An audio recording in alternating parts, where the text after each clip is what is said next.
Recovery Show. We air every Friday at noon, and we're glad you can make it.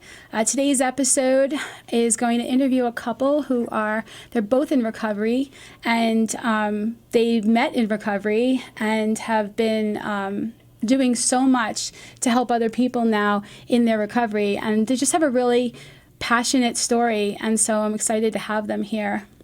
I was talking to them before the show about what a difference it is when somebody goes from wherever they're at, however much of a bottom that they've had, whatever they've experienced, and they get recovery. Like they heal, they stop using the drugs, the alcohol, they start learning new tools, and they stop acting out on old behaviors. And yeah, that's wonderful. And what an amazing life. What an amazing life to learn how to live life on life's terms. But the ones, in my opinion, who do the deepest dives and who reach down to the bottom of themselves and want to help other people, those are the ones that come the most alive. And you can always see that. Like the light's just a little bit brighter on the ones that are in service and wanting to be helpful. There's a sickness that pervades society, and it's not even just with the addict or the alcoholic. It is what's in it for me. That whole idea of getting, not getting, the attachments to things being a certain way, and the disappointments, the resentments, the using people, the worshiping things, and our society, especially on this side of the globe, is so focused on that. What do you have? What did you accomplish? What do you look like? And for the addict or the alcoholic, it could be a grave way of thinking because when we're uncomfortable in our own skin, we want to do something to make ourselves feel better. And if we think we're not enough or we don't have enough, it for some reason aligns with our core levels of security, like real security. Our wires get that off.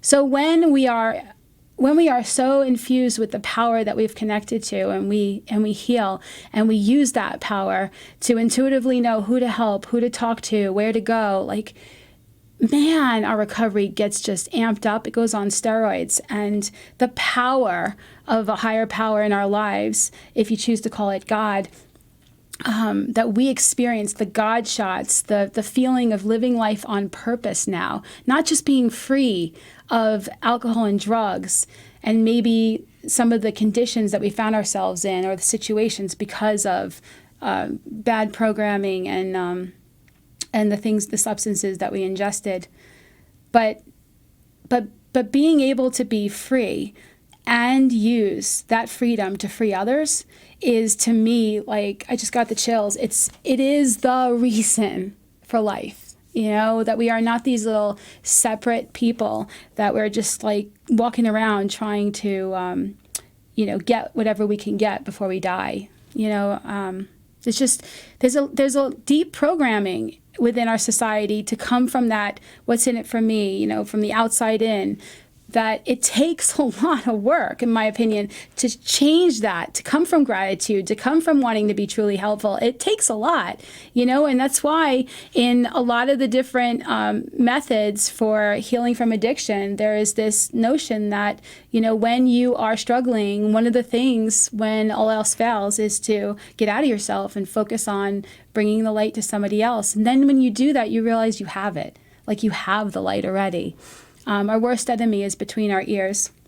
And so today I'm really excited to interview a couple I actually heard partly of them from other people, because that's the results of somebody's behavior when they're doing something to help other people. We had Kyle on an episode maybe like a couple months ago, and he talked about how key their participation in his life was for him to have him heal. And if you watch that episode, you know how much he went through, and he's just a walking miracle, which it's beautiful to see. And he's on fire now too. And so I'm joined here today with Dee and Dwight Hanzy. They actually have 3 houses for men. They own the Hanzy House Sober Living.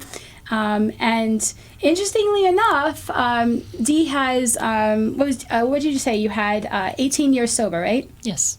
right? And he has 3 years sober. And so what's interesting is that in the past 3 years, they've known each other longer than that, but in the past 3 years, all this with the house, I mean, it's just all this with the two of them, even more so diving in and pouring recovery, pouring inspiration, pouring assistance, pouring solution into people who are coming out of jails, or veterans, or people who have habitually now believed that they don't have options, that they don't have solutions. And so that's just so powerful. Like, a whole episode can be on that alone, but we're going to incorporate it into this episode. But what an amazing thing. She also works in social services and behavioral health. She's an author. She's written a book. It's at the Recovery Store. And she's a speaker. And so they've been together for 6 years. They've been married for 4 years. And they met in recovery. And so we're going to dive into the story about them. We're going to talk about what it was like before recovery, and then what happened, and where we're at today, and why we're so on fire, and how it works for you guys to be in a relationship with each other and be married. So let's start off with you. If you could just tell us a little bit about what it was like before. Well, Lisa, I'm on the spot now, but thank you for having us. Welcome. Yes, so 18 years ago was a totally different moon, sun, sky, totally different. And I had 3 little kids at that time, and I did have subtle moments of clarity, between this arrest, that arrest, triage, getting fingerprinted, booked in, and then getting kicked out to the street again. I almost think did that really happen? But I know that it did, I remember being in Clark County Detention Center one of my times that I visited, and they would let us out sometimes, and I could hear the downtown traffic, and we could smell the restaurant food. And there was always those, they were dreams. We wanted them to be real, but they were never going to be real. But it was always, when I get out of here, I'm going to get a job, and I'm going to go eat at that buffet. Just the tiniest little dream ever. And I remember that, but I don't even want to say I was broken all the way to pieces, but there was definitely some broken parts in me. Yeah. Definitely some broken parts in me. And, and then when you're in your addiction, you get introduced to somebody else who's in their addiction, and you're almost never mismatched. Right. So, my children's father was very abusive and just your regular, average, run-of-the-mill, garden variety drug addict, just like me. And the two of us together became Hiroshima. It was terrible. And 3 children, and a lifetime of what seems like nightmares, I'm sure. So what was your childhood like that led you to that place where you found yourself married to somebody who was also a drug addict with 3 little kids and going in and out of jail? Isn't that something? My dad was a military man, a very respected Navy guy. Okay. And he was a big, huge Navy guy, right? He meets my mom in the Philippines, this little tiny Filipino lady, and I'm born in the Philippines. Okay. And then I have a brother who's born in the Philippines, and then we moved to the United States, and then, of course, Dad is on his tour, so we're here, there, and everywhere. We lived in Japan, just about every naval installation in the United States. My dad did his time, 3 years at a time, so I learned, not to get too connected because we're going to be leaving soon. Right. And that does something to an adolescent. After all these years, I've studied why anxiety occurs. And I didn't know that. But having to pack up and leave, and it's like full on pack your whole house and not just move down the street, but move to a whole nother country or a whole nother state. It was something I didn't know was broken in me. So did we eat dinner every night at 5 o'clock? And did my mom take care of the kids and wash the dishes? And was my dad, the alpha male of the house? And absolutely all those things that seemingly were normal. It's just that, because I have this thing in my brain that doesn't see things the way that other people might.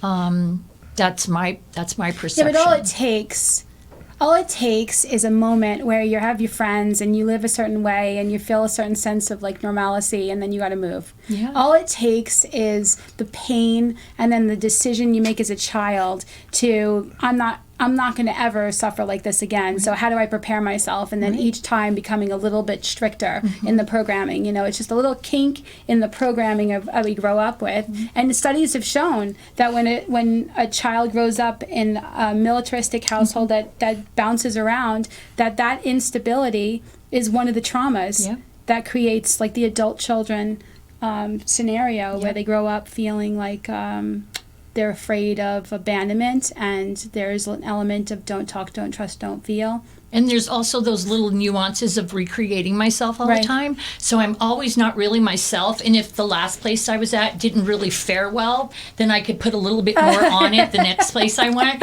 So I caught myself doing that quite often, and that really is what I did in my adulthood. You know, I was able to, like a chameleon, whatever crowd I was with, you know, I became that. And it also gave me like my very first inclination of a woman's relationship with a man. And it was askewed. Yeah. It wasn't even what I thought. And I had some very terrible reservations about my parents that were not true. But that's just what I thought. Yeah. So I would carry that with me, and then I would try to replicate that in every relationship that I ever had. My children's father is someone who I knew for a very long time. And it was one bad person getting with another bad person, and that's the math one right sick there. Person right. With another sick person. Exactly. A sick person with another sick person, and we're not even trying to find our way out of this. Right. We're just trying for bad things not to happen to us all the time. I just feel like it's so important to acknowledge that, because the sickness is the thinking. You know, the sickness is, I mean, there are genetic components, especially, you know, with family addiction, but the sickness is the programming. It is, because all I needed to do was make a decision about, I don't want to ever feel that again. Okay, I need to be this with these people. I went through something similar because I had a different school, and I went to Newark Military Academy for a little bit, and I could totally recreate myself there. Right. And I had a blast because nobody knew who I was back at home, you know, and just that idea, like, who do I need to be okay? Right. Yeah. I totally can relate to that. We're in alignment there for sure. So what happened to make you finally get to a place that I can't do this anymore, I need help? Yeah, that was not my choice. That was the choice of the Las Vegas Metropolitan Police Department. And what did you do? Did you do alcohol? Did you do drugs? Did you do everything? Meth is my drug of choice. Okay. And obviously anything with that, but definitely when I was introduced to that, and it was a segue from cocaine. Okay. And that's just where I landed. And I landed, you know, just a little tiny bit, and then a lot of it, and then a different way, and then another different way. And it just talk about the progression that they talk about, you know, in substance use disorder. Yeah. But, so I go in front of a judge, and he's like, yeah, you're going to prison. I'm like, how did we get here? In my mind. For what? What happened? Or my original charge was robbery. Okay. And originally there was a kidnapping charge. And for the grace of God, I go in front of judge after that arrest, and the kidnapping charge is gone. And I don't even question that. I just think it would have been harder for me to come back if that would have been on there. I don't know what would have been in the future for that in my background. So God was like, I'll remove that for you, but this stays. And it was an underlying sentence of 1 year in prison, or 3 years on paper. And I just failed miserably the instant I walked out of that courtroom. And I had no intention. Because wherever we go, our thinking goes. Absolutely. Yeah. But again, my mind, I was so relieved. I was like, I escaped. I narrowly escaped death, you know? Yeah. And then just went back out to what was happening. And in 2004, just life came crashing down, you know? The children's father left, and he didn't come back, and that was just unheard of, and because he always came back, you know? And excuse me. I was with the three little kids. I call them the three little kids. I mean, I didn't even know them. I'm being honest about that, and that's probably not popular, but it's the truth, and that's what keeps me sober today. So I'm going to keep saying it. I knew they belonged to me, and I'm just grateful that no harm came to them while they were underneath my supervision. But yeah. Well, because when we're numbing out and we're disconnected, love has nothing to do with it. Oh, yeah. And again, just another reason for me to feel guilt and shame when I finally get sober. And I end up in front of the judge on a violation. And he's very meticulous with his notes. He just loved reading those last court minutes to me.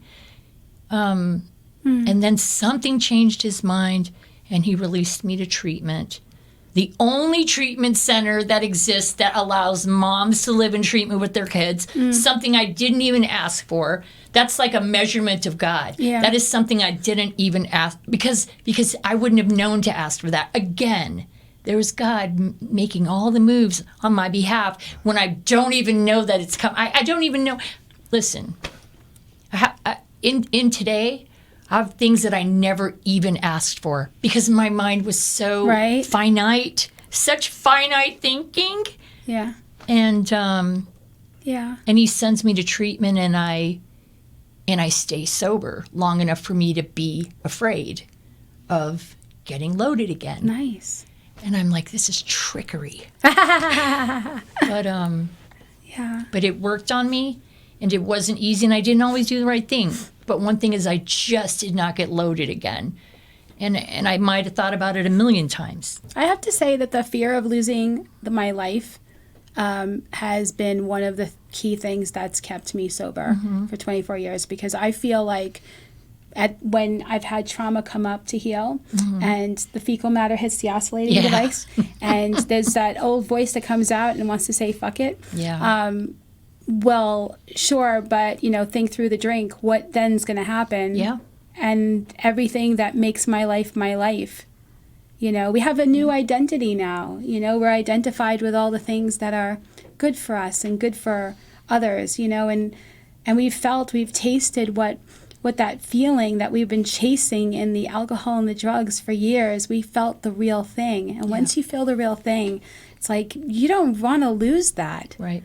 If you really felt it, you don't want to lose it, and you could tell you have. So. And metaphorically, it's like I've been wearing around layers of sweaters all my life, and with all the years that I get another year in this beautiful program of life, then I take another sweater off. Now I'm walking around just one T-shirt, and I'm feeling good, and I'm loving life, but. And did it come with a price? I believe that it did. It came with a price, and we paid that ticket at the door. So, but yeah, I'm my kids. I did the best I could, and none of them this day have ever been arrested, and they far outaged my beginning times with law enforcement. So I'm like, oh man, statistics say if they've reached 25, and then they, I read all that stuff. I just. That's beautiful. Thank you so much for sharing that. And I'd like to hear about your childhood a little bit. What got you into drugs and alcohol, or whatever your drug of choice was, and etc. So yes, I'm Dwight Hanzy, owner of the Hanzy House Sober Living. I got to get that plug in. Yes, this is my beautiful wife. She is my life partner. She is my best friend. She is the most precious thing in my life. Okay, and I met her in recovery. But my childhood, let's go back. I came from a family. It was 3 boys, 3 girls. My father was a hard-working man, okay?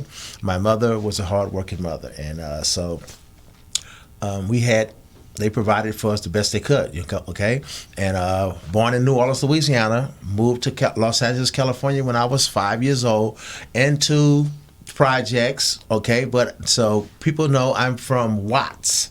Low East Side, like Watts, South Central, Compton area. I'm from New York. I can understand what you're saying, but maybe I don't understand, but I do. You understand. So I came from that neighborhood. So now, even though my mother and father provided for us, I was attracted to the things in the hood, the players, the pimps, the people that had all the shiny, fancy cars and the jewelry and everything. And I was like, oh, I want to have a car like that. I want to roll like that. I want to be like that, you know. So that was my attraction to led to my addiction. Okay, so I wanted to be like those guys. Okay, even though my father is my hero. Okay. And rest in peace. And but I gravitated toward that, and that led to crime, which is my first addiction. People have to go back to where it started. Crime is my first addiction. The high of it. Yes, the high of it, getting away with it. Okay, as a kid, stealing penny candy, get away with that. Ooh. Love that you shared that. And then that's how my addiction started. Okay, and then eating the penny candy. Now I got the candy rush. I need more and more. Okay, that's where it started. Okay. So crime was the gateway drug to food addiction. Oh my God, I can't. I'm talking about it's just where it started, okay? People need to go back, okay? Where did it start, okay? And then so now I get to off into that lifestyle. So now I'm emulating the guys in my neighborhood. I want to, you know, so all the bad things to get money because I didn't want the clothes my mother didn't want to buy for me. No, I wanted the fly stuff. I wanted to look like a player, you know? So I got into that lifestyle. And then so now the lifestyle brings with it the trick, what I call the trick that's in the using drugs. Oh, okay, we players, you know, we up in the gambling shack all night, you know, we messing with prostitutes. So we take a blow to keep us up. We take a blow when the women come, and we take a blow when they leave, okay? And before you know it, that led to an addiction. At first it was like, the players the and women or the drugs? Just kidding. Both of them, the women and the drugs and the lifestyle. Okay, I'm addicted to fashion, clothes, cars, all that. That's an addiction. Okay, and so I had to commit crime to pay for that addiction. Love it. And that got me 22 years in prison. Okay, so that's where it all started. Okay, everybody from New York don't turn into criminals or use drugs. So, hey, it's the choices that we make. Well, it's all spectrum, too. Like, some of us have done criminal things and not necessarily got caught. Exactly. Right. So, there are things like that. But, yeah, I think it's a spectrum. I think that not everybody goes all the way to the extreme, maybe. Right. And then, you know, like I said, I lived that lifestyle, and I was loving that lifestyle. I was, you know, hey, I wanted to be the Michael Jordan of the lifestyle. Okay, but then the normies, they can come home from work, take a drink, and, you know, whatever. Oh, let me turn it off. And take a drink. I forgot to tell you to do that. Oh, my bad. So they can take a drink and this, you know, and that's how they socialize. You know, they get together. But, you know, so when the players and the pimps get together, we take a blow. Right. We didn't take a drink. We take a blow and then take a drink. Okay, so that's what, and that led to an addiction. Before I know it, so now I need this to keep me, and then we trick ourselves mentally. Okay, if I take a blow, I can stay up longer and I can get more money. Okay, so it's a trick. So you trick. You stay up longer so you can get more money, so that you could pay for more blows, so that you can stay up longer.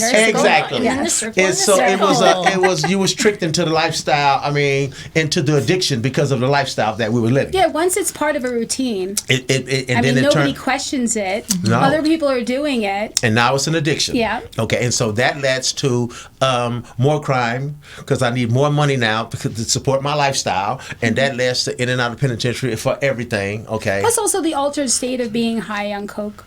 You know, like, you tend to think that you're invincible and nobody could get you and nothing can happen. And the worst thing about being high on drugs is you have no fears. Yeah, that's what I'm saying. Okay. Like, you're disconnected from that voice, that gut feeling that Safety. says, maybe not. Right. Yes. Maybe we don't do this. It's like, did you hear it? Did you feel something? No, I feel anything. Too numb. All right, let's go. Yeah, it was like, no, we don't have a choice. You got to get this money. Yeah. You don't have a choice. You got to get that money because we got to pay the bills. We got to do this. We got to we got to maintain our image, our lifestyle. So we didn't have a choice. And everybody's doing it.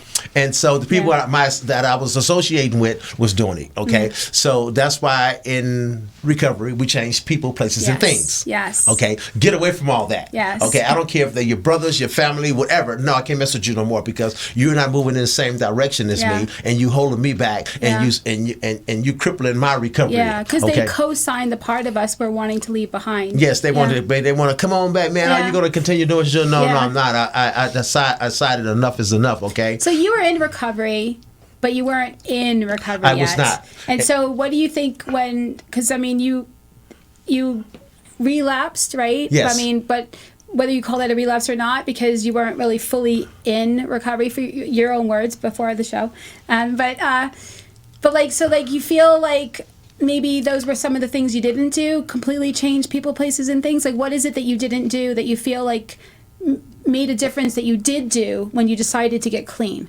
What I did or didn't do is the recovery. I was not doing it. And if you don't do the recovery, you're not going to recover. It's a working process. You don't get no more out of it than when you put into it. And if you don't do it, you will go back. And honestly, recovery is about being willing to be wrong, being willing to look at ourselves, being willing to right wrongs, being willing to see what kind of thinking and behaviors we're creating the same life over and over again, and having and clearing up that channel and turning things over to a higher power. Like, if we don't really want it, we don't do it. And if we don't do it, we don't really get it. And my thing was, I was trying to do it my way. Yeah. Because they talk about character defects and shortcomings, and a lot of my character defects, I liked it. I wanted to hold on to them. I like Hollywood D. We have to bottom from each of those. I didn't want to change some of the things in my life, but I realized I had to, and that led to my relapse. Okay, so now I focus on the program. I focus on the recovery. Yeah. Recovery. God first, then recovery. God delivered me from my addiction. I give it all to Him. Everything good in my life, I give it to God. So how long was your relapse then? Because you guys were together for like 3 years before you got sober, or no 5 years. When we met, he was working. He was in recovery when we met. Right. Okay. We're together for a couple years. He relapses. That must have been hard, right? Yes, and it was hard, but it wasn't long and drawn out or anything. Like, he went out, looked around, came right back. I never saw anything literally never experienced anything like that. And you know what? My thing is that He's like, it's not out there. Yeah, it's not. You know what? I had it's something not better out there. It killed me though. In my addiction, you self-centered and selfish. Yeah. I didn't care about nobody but me. Yeah. Once I met my wife, I had someone that I cared about and I worried about, and I was willing to do for her more than I was willing to do for myself. Beautiful. And so, therefore, experiencing what we had, like I tell people, I never experienced the meaning of two until I met her. Aww. You know, and so my first relapse was one day. Okay, went to the wrong thing, for I know it, and then the next time was 3 years ago. I relapsed, but it was one day, and the next was 2 days, and I came right home and I say I relapsed. Okay, and so we got back on the thought process. Yeah, the thought process, Yeah. and she said, this was the best thing. I came home and I went in the safe. Sometimes we need a wake up. I came home and I went in the safe. She said, "Are you all right?" "No, I need to get some money." She said, "If you come back to get some more money, we're gonna fight. You're not gonna get no more money. All right. Just be done." And I came and I was done. Okay, and that was 3 years ago. And so in the 3 years, and then I hear a lot of people say, "That's beautiful. That's beautiful that she wasn't like." She said, "I'm not around. going I was nowhere." terrified. Let's just be clear. I was terrified because here's the new love of your life, and he can be scary in that mood. Yeah. And I was like, oh. And you came from a relationship with somebody like. Yeah. Like, there's I no can't way let that him this love that you just now got is going to get destroyed. Like, that must have brought some stuff And I up for told you. him before he walked out, I said, I know you're in there. Yes. I know you're in there. And I brought myself back home to my wife, and I got into my recovery, and I stayed there. And then I stopped putting pressure on myself to do 1,000 meetings and all that, because now I realize that I'm not just counting clean time. I'm not just counting clean time. I'm making my clean time count. Yeah, it's beautiful. So in the That's past beautiful. 3 years since my last relapse, 4 houses. God is fantastic. Long as I do His will and do what He want me to do, He give me a life of abundance. Okay, so I have 3. This third house is opening up July 1st. It's ready to go. We just waiting on them to put the carpet down. Perfect. We'll get to that after our break. Okay. It's break Please time. remember that it's break time. The opinions expressed here are strictly those of the people who gave them and do not represent any 12-step program or should replace your own intuition or professional medical advice. See you in a bit. The meeting space is a facility with over 100 weekly recovery meetings for addiction from alcohol, drugs, sex, food, gambling, codependency, and PTSD. When someone is scared to go to their first meeting, we walk them through the process, ask them and answer questions to assuage their concerns. Many are court-ordered to attend, and we provide free court papers and teach them the process. Our glass-enclosed, soundproof children's playroom enables parents to be in a meeting while watching their children. We have healing workshops, craft fairs, and special authors who come to teach and sit with our fellowships. During COVID, we were declared an essential business by the County Commissioner's Office. We were kept open so that we can continue our daily work with traumatized chronic relapsers and those who would have used alcohol or drugs in isolation. Local businesses rent our space as well to financially help with this mission, and they get to have a great location for their business meeting or training. The recovery store in the center of our facility provides literature, clothing, medallions, and custom gifts to encourage, aid in, and celebrate a person's recovery from alcohol, drugs, PTSD, or unhealthy behaviors. Both the recovery store and the meeting space are open every day, including holidays. Saving lives, educating the community, reducing social stigma, providing a safe place for people to heal. Our nonprofit is supported entirely by donations by people like you who want everyone to have a place to go to heal.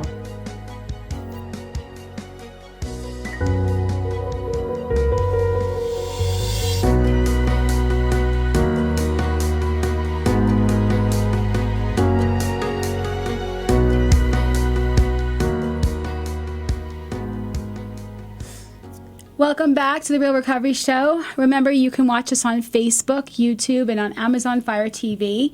And The Real Recovery Show has its own YouTube channel, too, now. You can listen to us on PHLV radio app.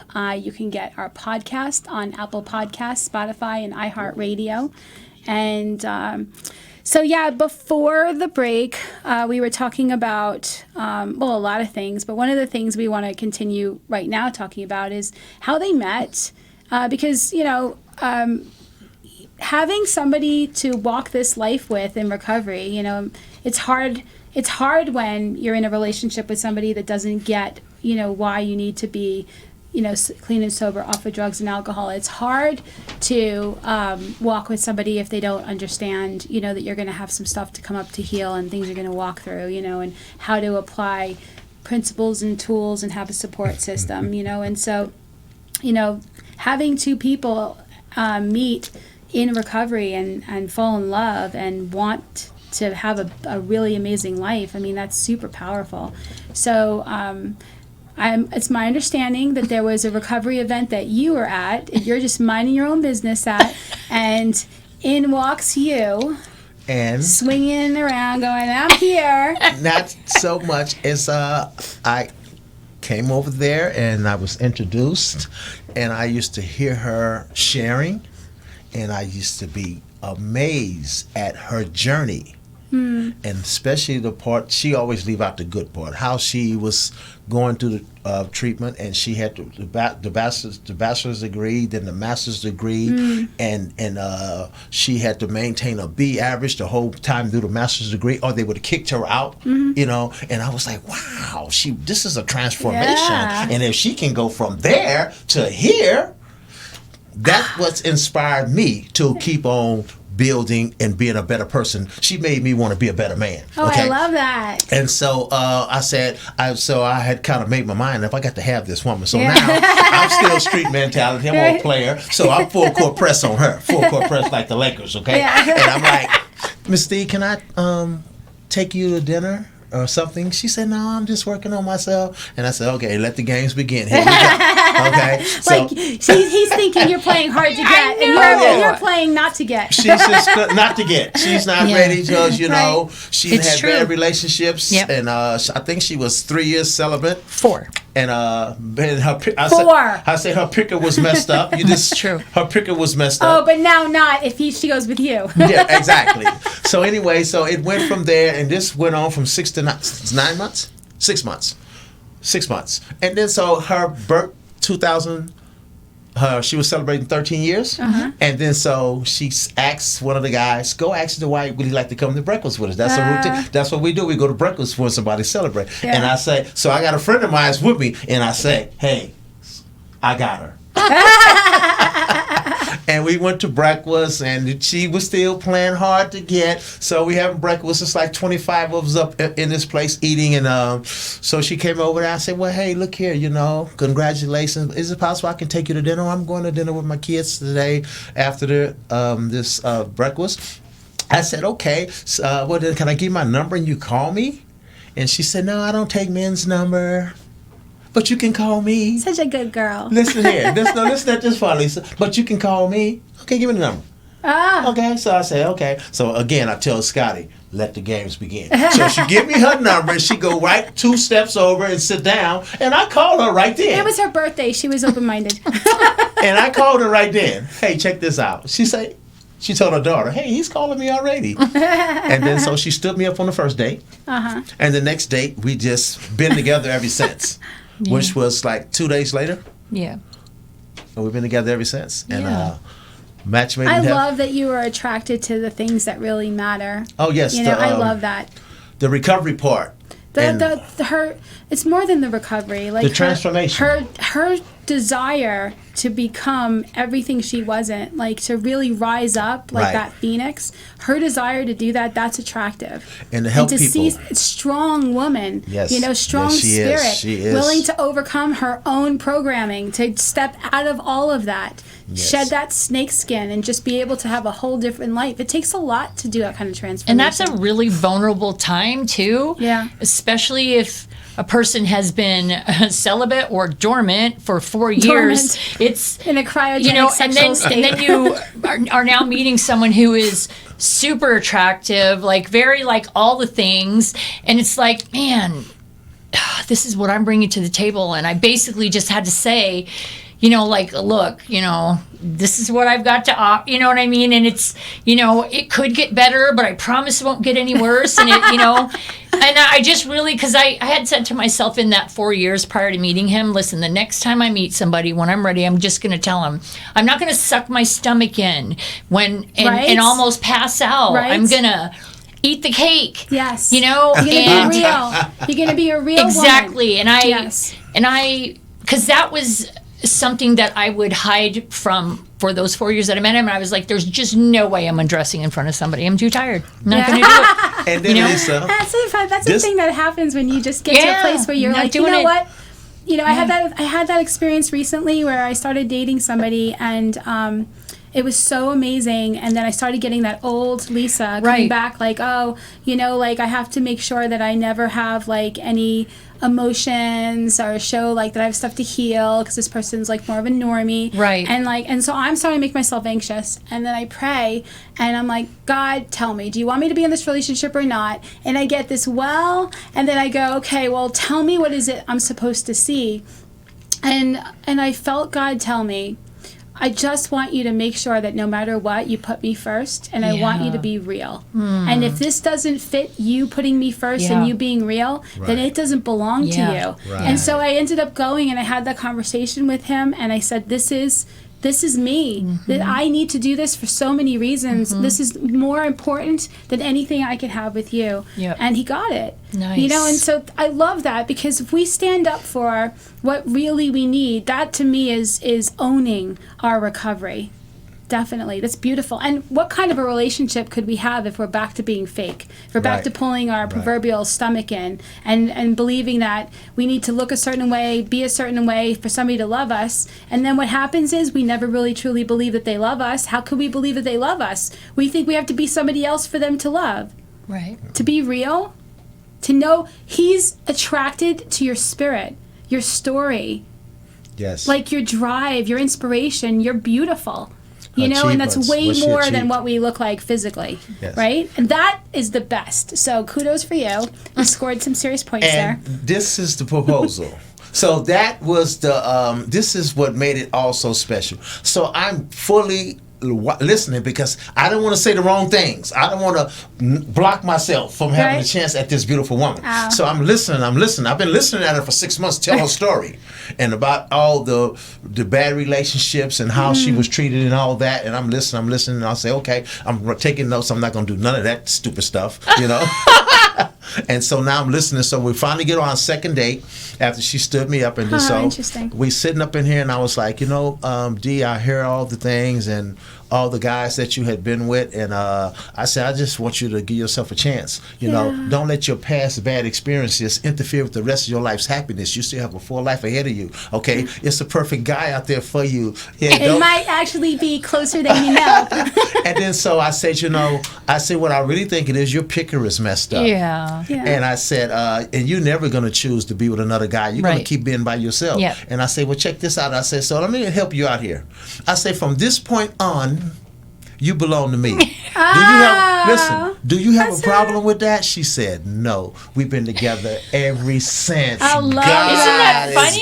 I bet it's true. That is a true story. Honest to God. I couldn't believe it. Because I had made my mind up.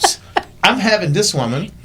We have never had, I mean, we have periods of adjustments. Yeah, of course. But we don't, no physical, you know, and we talk about it, you know, we argue, you know, nobody's perfect. Right. And, but, you know, I know that me and this woman is going to build generational wealth for our grandkids and for people in recovery. Yeah. And this is our mission. This is my divine assignment from God. Yeah. Okay. To be a maximum service to recovery. So now you're diving into your recovery. You are like truly like committing to everything to make sure you don't lose the thing that you wanted so badly, this relationship, your new life, everything. And in that decision to be clean, you say, how did the houses start?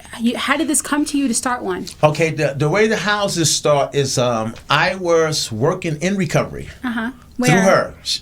Where? Yeah. American Addiction Center. Okay. And then Vogue Recovery Center. Oh, awesome. She knew all the people, so they gave me a job. I mean, you know, and then so I'm working there, and so it was like they heard my story at one of the places, and then they would say, would you like to come share at an American Addiction Center? Okay. I came share, told them the good, the bad, and the ugly, gave it to them grimy, because my relationship was grimy. I mean, my addiction was grimy. You know, it wasn't nice and sweet. It was dragging through the muddy water, you know? And I gave it to them, and then when I finished, the people was like, hey, Dwight, can we take your number? Would you like to talk to us? Would you like to be our spiritual advisor and stuff like that? And I was like, wow. Then they asked me to come back. And it was New Year's Day. Yeah. And I was like, oh, no, I'm not going on. I'm going to my mother's house and have dinner with my mother on New Year's. That's a regular. We don't take breaks in recovery, they told me. Yep. So I went, and all the big wigs was there, and they offered me a job. And I was like, what do I have to do? They said, oh, we'll teach you. They was like, do you know how to work a computer? I said, yeah, for Facebook and porn. And they said, we'll teach you. That's awesome. And That's I've been God. working. Then I decided, you know what? After running sober living houses for these companies, I said, no, I can do this myself. Oh. And so I started. You know, I'm a veteran. I get a pension. Well, I get a check from the VA. I'm 100%, and so I started saving my money And me and my wife, we started putting money away for our future. We had a non-negotiable savings plan. Everything comes in, this much goes into savings toward the future vision. Okay, and so then Perfect. I was still working at Vogue Recovery Center, running the sober living houses, and I opened up my first house, bought it with the VA loan, and I swimming pool, jacuzzi, workout we actually area. purchased that house with the intention for it to be a Right. sober living house. It's different when you're house shopping. It's like, but when you're house shopping for your first house that you ever bought, it's like, Right. oh, I love this house, Right. and we got to spend one weekend in it, and then we got our very first Was it a weekend resident. or a night? We got to spend the night, and then the guy came the next day, and I was like, oh man, I can't sleep here anymore. Like, we had a slumber party, but like the crazy part is like, so yeah, am I an owner? Yeah, I'm an owner, but like he runs those houses like he knows men need it to be run. I cannot speak to a man and hit him where he needs to be hit. I could probably make him feel a different way about things, but what he needs Is another man. is from him say, okay, so you get a government pension or you get an SSI check, but you're going to work here. This house you're going to work. It's what's required. You don't have to choose this house, Right. but the first house comes, and then he's like, second house, third house, fourth house, fifth house. I'm like, whoa, hold up, wait a minute. Like, because I'm 54, he's 12 years older than me, and I'm thinking to myself, man, are we ever going to be able to be together? Like, are we, you know what I mean? Right. But then I understood it's bigger than that. He's got a special magic that God gave him, and I have a special magic that God gave me. Believe me, she's We magic. do things together, and we do things separately. Yep. I have no authority over the house except for the guys probably want to run and tell Mama D on Dwight when he's being me or what, situation. But I have no authority in that way. I'm behind the scenes. I run the books. Yes. I pay the bills. Yes. I do all the things. And then Teamwork. he goes and does all of the Hands-on. hard stuff, like, how come you're not home on time? Like, what's going on with you? I haven't seen you for a couple days. Something must be wrong. He's like in there with the people. because he's been Right. he's Right. been where everybody who comes to your house has been. Yes. Right. And there's something so powerful when somebody goes, "You get me," because Mm-hmm. you've been there too. That's And- that's one of the things I love about recovery. Period is that not everybody will get everybody. I mean, Right. sure, we have this camaraderie around the level of like alcohol and drugs, but the way we did what we did Right. and and the circles we were in, there are people that we will meet, and those of us who've had really low bottoms, like me, I've had a really low bottom. Man, there's nothing anybody could tell me. right. Nothing. Yes. They will never feel judgment from me. It's impossible. Right. I get it. I get it because I also get the why. Right. So that's so powerful. It's good to know too. I love that you said that that addiction doesn't take a break, recovery doesn't take a break, because that's why the meeting space is open 7 days a week. Oh, Right. yes. And like so is the recovery store, because the recovery store manages the meeting space. And I've had my employees go, how come we're not ever closed like the store? And I was just like, well, I go in and I'll work, because people need to be able to have a place to go anyway, When and they're going to go to the meeting yes. space, and so it's whatever. But can't we just leave it alone and let it run itself? I'm like, have you seen what happens sometimes? No, we Right. cannot. But that's so that's powerful, and so and I love that tapping into the mission. Like, everybody has a purpose, Right. and it's one thing to want to save your life, to want to be a better person, to want to be a better mom or a better dad, to be whatever, a better worker or whatever. But there's another thing in that process of awakening to tap into, a deeper purpose that makes life way more. And like you said, Yes. we had such finite thinking. We had such limited ideas of what we were capable of, Yeah. what we were worth, What our dreams were. Right. Like when you could dream the impossible dream, it was so little. Oh my! If I only had what I dreamed before I got into recovery, if I right. only got that, Yeah. like, I'm so overpaid, it's unbelievable. Yeah. But I'm grateful for every single bit of it. And this amount of years, does that equal less amount of struggle? No, different struggle. Yeah. Different struggle. the onion. Yeah, it's- more will it's- come up. But you know what? They're absolutely. like growing pains too. Like, it becomes like the only reason why I have half the stresses that I walk through today is because I get to Yeah. be there to be able to experience that. Right. And it's like, okay. So you wrote a book. Yeah, a couple, as a matter of fact. Tell us about it. So when I had turned 50, I'm 54 now. When I turned 52, like something was inside me and it just wanted to get out. And it wasn't like, a sad, sad tale or anything. It was just like, let me talk about some things that I have learned about myself. Maybe some other people could benefit from this. And it was really just, me looking at the world around me and the people that I share it with and, saying, don't do that. You know what I mean? Like, quit being late. Right. Like, when you're late, you are telling people you don't care about their time. Yeah. Be careful what you call yourself. Yeah. You want to get a license plate that says juicy fruit, but are you really juicy fruit? I mean, are you going to pick your kids up in the PTA line with juicy fruit? So it really just became about the things that I learned about myself, right? And so I started writing, and I knew I was done when I was done. God said, "You're done." I happened to be done on chapter 52. The book is called Chapter 52. Interesting. And then I a couple years later felt an independence about myself. Not anything really holding me back, but it's like we talked about earlier, how many people have I been in my whole entire life? So then I wrote the 1 millionth try. And that really is kind of like it's kind of like a motto to like, I was this and then I was that. That didn't work. So I took a little bit of this and I mixed it with a little bit of that. By the time I'm done, I'm a freaking casserole. You know what I mean? I've mixed so many things together that literally, when my husband, asked me out for a date, when I really said I'm working on myself, what I meant to say is I'm afraid to spill any of that on you. You're not going to I promise you won't like me. If I show you who I really am, there's no way you could like me.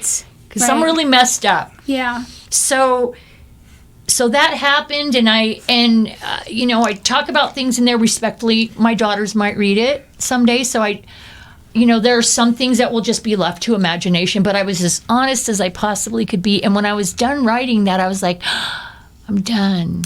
I feel like you wrote the book you would have loved to read. Yeah. And isn't it funny, because if I read a chapter from it now, I don't remember that I wrote that, so I know it was written by Spirit. Oh my God, isn't that crazy? Yeah. Sometimes you'll write notes or you write your ahas down, and then later you come across a piece of paper and you're like, that's my handwriting. I know. And my husband does this weird thing where he will say like how amazing I am, and then I'll doubt that, and so it's like a force, and I'm like, you're only saying that because you're my husband, No. But at the same time, it's like, okay, maybe I needed that. So like the whole combination of the two of us separately but together for a reason, not the reason you might think though, but independently of each other. Like, he needed a me and I needed a him. And all these guys that are staying sober, they needed a him and an us. And that first house that we bought and we gave to them, they needed that. And it's just way bigger. Yeah. It's way bigger than that. Effect. Yes. And if people just knew how magic they were, they just could be just... So there's something so profound about how we shine the light. We shine the light so that people can see the light within them, so that we could see it reflected back to us, so we could see our own beauty. Interesting. And so you do that, you're able to do that, you're able to see that in other people, and you're so passionate about it. And I feel like one of the reasons why is because God's wanting you to know. Yes. And sometimes we teach what we most need to learn. And we love, and just even letting him love you where you don't feel lovable is an act of self-love. Yeah, that is a tough one. Yeah. Oh God. I mean, let me tell you, like you and I have a lot in common, like, because I also had a lot of ideas about who I thought I was. I had two layers to my false self. I had the one I want you to see, because I don't want you to see the other one. Yeah. And I, for a long time, believed that those were the only layers I had. Yeah. I didn't even fathom that there was yet another one, that who I really am. Who I really am is not either of those things. And I was just so sick of doing things that I didn't even want to do. Yeah. It's like I don't even like doing that. It wasn't fun anymore. It wasn't fun anymore. Trying to be on is exhausting. Oh, it's terrible. Life is so rewarding when you're in recovery, Yeah. And are we running out of time? No, you're good. And you have plenty of time to share. So let me get this out here. Okay, go ahead, Mr. All right, you got the mic. Tell the people. So my wife here is such an amazing woman. And then I heard you say about a minister. Oh, ordained. Yeah. She has her office. She goes in there, and I know not to. Oh, can we come in there? Me and the dog be like, hey. And I have my man cave, so we go to our, know. And so she goes in there, and I wrote a book. When did she do that? And then I'm what you call it, the minister? Yeah, I'm ordained minister. She's an ordained minister now. So now she marries people. I said, when did you do this? It's just so things busy. I think of, and it's things she feels moved to do. Yeah. Working on the company and managing the houses and growing, and then she plays her part down. She does a lot. She helps me understand things and the education part, And so the first Hanzy house the structure was that you have to get a job, get a spiritual advisor, do the work, okay, do chores around the house, okay, and that was it, okay. And the second one, I was not letting people with SSI in there because I can't work. Then we sit down and talk, and she said, you know what, we can't turn them people away. We need to help all of God's children. So the second house was for SSI people and people with limited incomes, veterans who have structured income. Structured income. So we put that house together. You don't have to work. You just have to do the recovery. Yeah. Okay. So now Hanzy House 3, July 1st, this is the one. It's the second chance house. Yeah. Yes. For everyone that needs a second chance, veterans, okay? If you need to get your GED, if you want to go to school and get a trade, talk to Miss Hands. She can get you a job. She can get you in trade school. We're giving everybody, I got a second chance. I have 2 hip replacements. God gave me a second chance, okay? He gave me a second chance at life with this wonderful woman here. And recovery. God delivered me from my addiction. And so for the last 3 years, my last relapse was 3 years ago, and I decided, you know what? I'm not just going to count my clean time. I'm going to make my clean time count. So I've opened up 3 houses in 3 years. That's right. Okay, in 3 years. Okay, that first house, we don't even have a swimming pool and jacuzzi in the house that we live in. I know. We got this house over here for these guys. I love that. And I go over there and I be like, hey, you got to work out there. You got a swimming pool. The first thing I always ask when we go to Hanzy House 1 is, has anybody gone swimming today? Because I'll be damned if they're not going to swim in that pool. To have $1 million house. And then I say, and then I go in and I have my meetings and I get on them like I'm a drill sergeant. Yeah. Check this out, bro. You're gonna take care of this house. You're gonna keep it clean. I'm from that. I want to smell bleach and pine soil when I come up in here. So they put some in a spray bottle. I know. And they go. He's coming. He just pulled up. Just spray a little bit. But we have to teach them how to clean up because they came from the streets and everything, and they don't know. So we have to. Okay, your chore is gonna be bathroom. Your chore is gonna be kitchen. Your chore is gonna be. They have to learn how to live in a more symbiotic way. And a compromise because you live in a house without anybody telling them what to do all the time. A bunch of other people with different personalities. Right. Yeah. So you have to learn and learn how to compromise. It's just not about you, do you. Let that go. Let go to self-centeredness. Do you do drug testing? Yes, we just now. Last tell her the percentage husband. Saturday is. I have at the first Hanzy house. We have a meeting at 8:00. Okay, it's discuss house issues like I don't get along with my roommate. He's stinking. He snores too much. Okay, we got to go through all that. Okay, so then prior to that we have deep scrub, what we do the spring cleaning. Okay, and then so I said, okay, everybody will get tested today. So I tested 8 people. Do they know it's always on the same day? No, this is random. Good. Yeah. So I tested. Right. 8 people at the Hanzy house one and 11 at the other house. Everybody was clean. That's a victory for recovery. Yeah. I was so happy when he called and told me. I was like, that's just so powerful. I mean, you guys are you're a force, and I could feel it. That's why I wanted to interview you. Without even having a lot of conversations with you yet, my intuition knew. That's it. Whatever's going on here, you could feel. It's palpable what you guys are doing. And so we're going to close right now. So before we close, is there any one last thing, or how does somebody contact you about the houses? Well, we advertised on Facebook. And what else? Hanzy House Sober Living LLC, 702-619-2784. Or they can go to DHanzy on Facebook. We're super out there. Yes. There's no reason why someone couldn't find us. And you can look at my Facebook friends. Yep, 100%. My Facebook page is D Hollywood. Okay, and the phone number is 6. 702. 702-619-2784. Yep. Come there if you need a second chance. Yes. I'm not giving you a second chance. God is giving you a second chance working through me. I don't take credit for his work, but I'm here for the people that need a second chance. You come over here, and I'm of maximum service to recovery people. Yes. Okay. Beautiful. Beautiful. Thank you, so Lisa. much. Thank This you, was Lisa, so for having us. powerful. Thank you. And thank you for joining us today on the Real Recovery Show. Thank you so much, Johan. Salamat. We'd like to give a special thanks to our sponsor and gracious host, PHLV Radio, here in Las Vegas. See you next week. Bye.